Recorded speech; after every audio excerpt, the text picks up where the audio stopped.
How to make a good resume or a good CV when you have no experience? That is a question that haunts every junior developer or every fresher.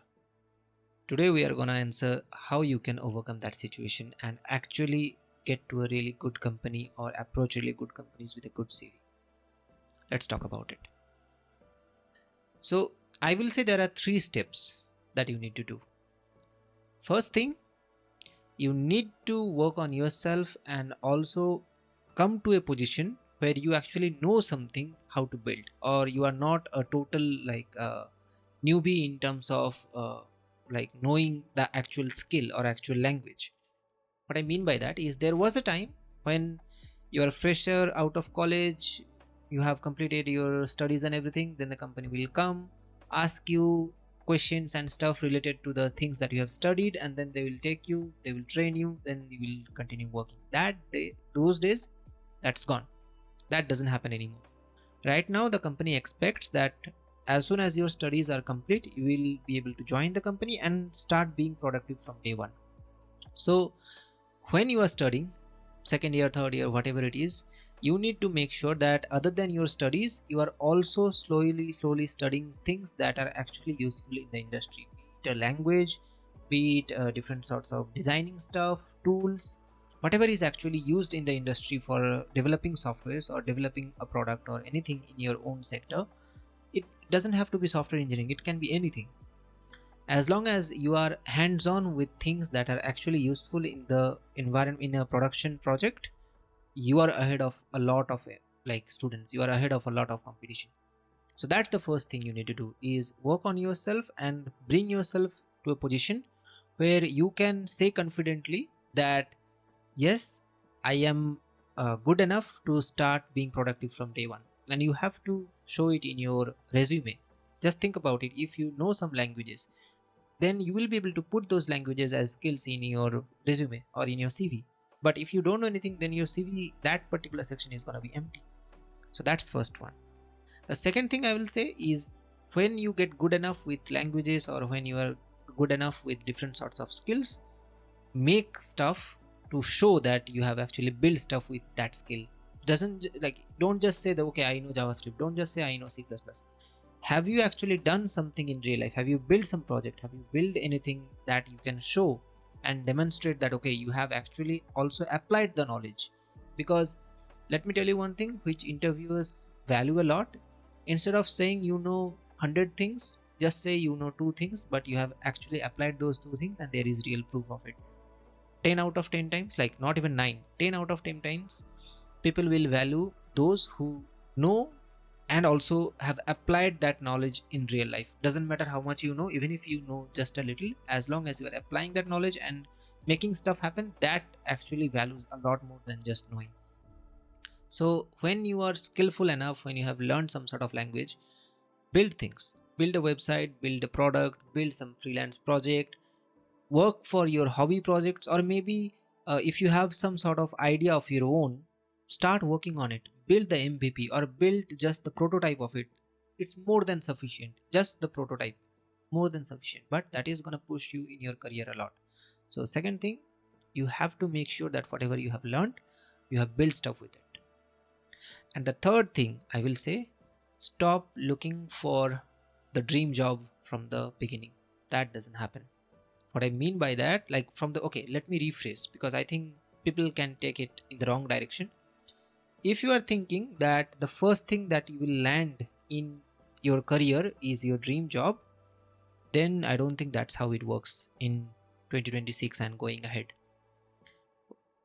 After college, if you want to land your dream job, you will have to make sure that before college, you have already started working towards your dream job. So if it is a software company where you want to work, you need to make sure that you have done maybe internships, maybe you have done really good different projects, maybe you have solved different problems in lead code, code chef, whatever it is, or maybe you have built real world projects which people are using, maybe you have deployed some sort of app, or let's say maybe you have contributed to open source, or maybe let's say you have built small projects for your localities or local community. Let's say you have built some app or a website or whatever it is which your local community is using, or your relatives or your friends are using, which is actually helping them. If you have this mentality that okay, what I am thinking is not the first step, my dream that is gonna come, but to achieve that I will have to start working a lot, like a lot of time ahead, and also I will have to make sure that I do a lot of stuff to carry me to that position where my dream company actually will accept me as their ideal candidate. You have to make sure you do that. If you're not doing that, then the company just sees you as somebody who is going to lose in like competition of thousands of other students. Like that's not how you uh, apply to companies, and that's not how you get good results from interviews in 2026. So I will say, if you are struggling to build your resume, the first thing that comes to my mind is it is because you don't have things to put in resume. And if you don't have things to put in your resume, then that simply means you are waiting for that golden period to land the job, but you are forgetting the stuff that before landing the job there are a lot of preparations, there are a lot of steps, there are a lot of baby things that you need to do, early stage things that you need to do to make sure that you come to a position where the companies will actually hire you. So even if you are a fresher, even if you are a junior, you don't have to actually work for a company to fill your resume. What are the things that are most necessary in a resume? I'll say four parts. First thing is whatever skills you have, which I mentioned that you can learn any moment whenever you are studying in college, second year, third year. Start learning early uh, as you can, and the earlier the better. The second thing is your projects. Make as many projects as you want, 2 3 5 10 20, whatever it is, and tailor them to whatever company you are working for, or you are dreaming for, applying for. Tailor them. Let's say you have built 5 projects, and out of that the company that you are applying for or you are appearing for, let's say 2 or 3 projects out of those 5 projects fit really well, so put those. You don't need to put the rest of the like projects which doesn't fit well. So projects.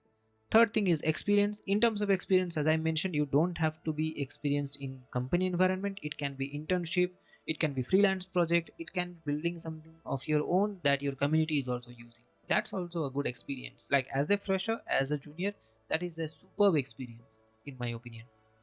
And the fourth thing that I will say is, in your resume it should only show stuff that you actually know.